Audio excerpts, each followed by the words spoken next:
12వ సంవత్సరానికి వరసిద్ధి వినాయక మాన్యం భూదేవి కమిటీలోని ఆధారంలో ఉంది. ఫస్ట్ నేను చెప్పండి మొత్తం.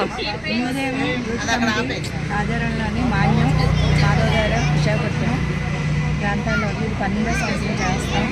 మహిళలు పిల్లలు అందరం కలిసి మాన్యం ప్రజలందరూ కలిసి మాధవగారి గ్రామంలోని అందరం కలిసి చేస్తున్నాము.